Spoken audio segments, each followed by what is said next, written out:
Мына биринчи бизде эмне болуп атат? Биринчи бүгүнкү күндө аймактарды комплекстенүү боюнча системалуу жана бирдиктүү саясат жок. Мамлекет жана райондук органдардын ортосунда өз ара тыгыз аракеттенүү байкалбайт. Көпчүлүк министрлер жер жерде көйгөйлөр билбейт, элет менен байланыш начар. Алардын жергиликтүү эл менен жолугуп, элеттин көйгөйлөрүн талкуулаган практикасы жок. Жеринде чечүүчү маселелер борбордук бийликтин деңгээлине кээ бир учурда негизсиз мына көтөрүлүп жатат. Мен аймактарда эл менен жолукканда алар көтөргөн маселенин көпчүлүгү жергиликтүү бийлик чече турган көйгөйлөр. Эмнеге элибиз мына жергиликтүү деңгээлде чечилүүчү маселелерди борбордук бийликке барсак айтып атат, кат жазып атышат. Мына ушул жагдайды терең анализдөө керек. Мына кечээ кадамда жолукканда, сузакта жолукканда көп маселе айтылды. Мына бир мисал, ошол жерде фамилиясын мен жазып алдым, азыр тапшырма бердим. Мына 5 жылдан бери дейт. Мына жергиликтүү бийлик и укук органдарынын мамилеси. 5 жылдан бери дейт.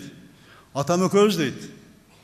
Биздин үлүшүбүздү, жер үлүшүбүздү айыл өкмөт алып туруп чекке берилген үй салганга дейт.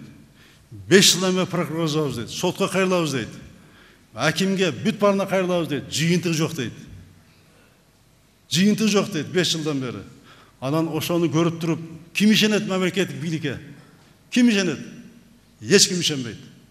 Азыр ошол жерди берген дейт. Акимиятта чоң болуп иштеп атат дейт. Анда атын айтып бердим, мен тапшырма бердим, иштеп атат азыр. Бул бир мисал. Жергиликтүү бийлик чече турган маселе бул. Ошол жерде прокурор, ошол жерде аким, айыл өкмөт чече турган маселе. Экинчи, аким институтун бекемдөө боюнча мына жумуш топ түзүлгөн.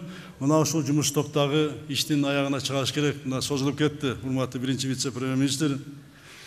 Бул мен да түшүндүм, ошол жерде акимди деле кээде кадр дайындаганда и каражаттар менен фонддор түзүү боюнча мүмкүнчүлүк бериш керек.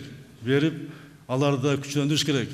Аларга мүмкүнчүлүк берип, колдоону көрсөтүп, алардан сурап турган болуш керек биз дагы.